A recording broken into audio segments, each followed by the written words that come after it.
So what is our elderberry experiment? Well, it's going to be 5 1-gallon batches made with pretty much identical recipes. The only difference is going to be what source of sugars are we using to ferment with. Of course, we are going out of these 5 batches, we will have 4 that are a mead. So that means that the primary source of fermentables was coming from honey. And then the last one is just going to be a wine, so the sugars will be white table sugar. Let me walk you through the recipe that all 5 of these batches are going to follow. All batches of this will be fermented with Lalvin K1V-1116. It generally is my favorite yeast to use. All batches will also have their yeast hydrated with a 1/4 teaspoon of GoFerm. All batches will be nutrient based with Fermaid O, and all batches will have about a 1/4 teaspoon of Wine Tannin. All batches will also have 25.6 fluid ounces of Vintners Best Elderberry wine base. I think around 96 fluid ounces of water, probably a little less than that, and 1 pound of honey in each batch. Now, what honeys are we using? Fisher's Clover. Another batch will be using Fisher's US Grade A unfiltered honey. And then another batch will be using Pure and Simple honey. Probably the one I'm most excited for, are Voley's Elderberry Infused honey. Elderberry Infused honey, Elderberry Mead. So what we're going to do is we have our fermenters right here.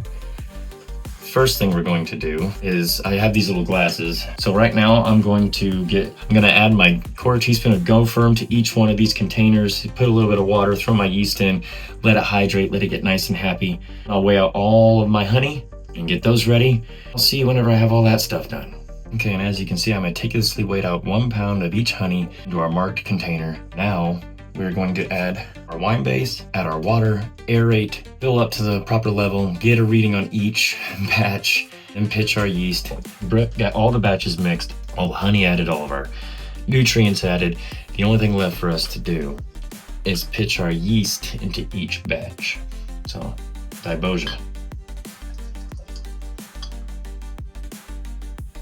Okay, so it has been 48 hours since the part of the video you just watched, and all 4 of our elderberry meads are glugging away, looking good. But I wanted to show you more of the process of what's actually going on here. We're going to start the 5th and final elderberry batch, and this one is kind of the oddball out. This one is just using sugar. It's not a mead, it's going to be an elderberry wine. When I first started home brewing, I'd never used honey, I just used sugar. Honey adds 35 points of gravity per pound per gallon of must, not a pound added to a gallon in a gallon, okay? All of our meads started out at 1.115, and that was with a pound of honey. Well, since sugar adds 0.046 or 46 points of gravity per pound per gallon, we're not going to use a whole pound of sugar. I'm thinking probably 3/4 of a pound, so 12 ounces of sugar. 25.6 fluid ounces of our concentrate, 87 fluid ounces of water, and then we're going to have a 1/4 teaspoon of wine tannin, a 1/4 teaspoon of Fermaid O, and we're also going to do a 1/4 teaspoon of GoFerm. Speaking of GoFerm, we got to get our yeast hydrated. Starting off, so I've been getting this Primo filtered water from Walmart. It's so much better than tap water. Definitely makes a difference in the quality of your brew if you have that good quality water. So I'm just gonna add that much water. 1/4 teaspoon of GoFerm. I'm religious with this stuff now, as well as Fermaid O. I used to use Fermaid K, now I'm strictly Fermaid O. Really good results with it. This is now my go-to yeast nutrient. 1/4 teaspoon of GoFerm into the water, and then we're gonna add our yeast. And this stuff does not dissolve, it clumps up. There's just no getting around it. We're using Lalvin K1V-1116 for our yeast. And all the other ones, I only used half a packet per gallon. So we're gonna do the same thing here. We're just hydrating our yeast. It's our GoFerm and half a packet. I'm gonna set this off to the side while it hydrates. So like I said, we're gonna do 3/4 of a pound of sugar. So get my oversized fucking funnel here, power on, and 12 ounces or 3/4 of a pound of white sugar. We have our sugar. Next, I need 25.6 fluid ounces of our elderberry concentrate. So I have 25.6, roughly eyeballed, fluid ounces of the concentrate. Now we're gonna top it off with some water. I'm gonna fill it to 112 fluid ounces. Now we give it a mix. And now the real fun part happens. I gotta get this into this and then shake the hell out of it. Why are we shaking it? Well, we're shaking it for two reasons. One, to dissolve the sugar so we can get an accurate gravity reading. And secondly, we are incorporating oxygen, or we're aerating, because yeast needs oxygen at the beginning of a fermentation. That's how they multiply. They need oxygen to multiply.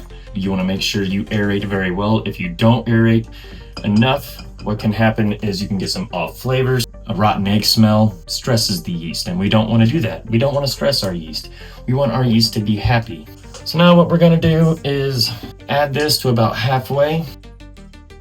Anyway, we're going to throw a cap on this and shake the shit out of it.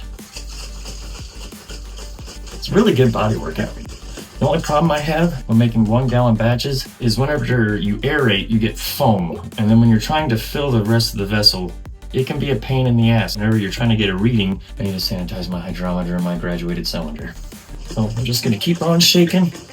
So we're gonna finish shaking this. I'm gonna top it off and I'll see you whenever we get a reading. And here's the foam I'm telling you about. See all that foam? That's a pain. Anyway, we're gonna get a reading on this, and I was shooting for 1.115. All right, survey says we're sitting at 1.116, so damn near exactly what I wanted. Once I add our yeast with that little bit of water, it'll probably knock down, maybe not 2 whole points, but it'll knock it down a little bit. That was comparable to our 4 batches of mead. All right. I didn't add the wine tannin, I didn't add the Fermaid. So 1/4 teaspoon of wine tannin, 1/4 teaspoon. We have all of our nutrients, we have all of our additions. I'm gonna throw the cap on and kind of swirl this around a little bit. Now, our sample back in. So now, this is frothy, it has a foam dome on it. I know my yeast is alive. Time to pitch the yeast. Carefully, swirl it around. And that's all there is to it. We're gonna add an airlock now. And then we're gonna mark this as 5. So now there's no confusion as to what this batch is. All 5 batches of elderberry are now in primary fermentation. So I'll see you in a couple weeks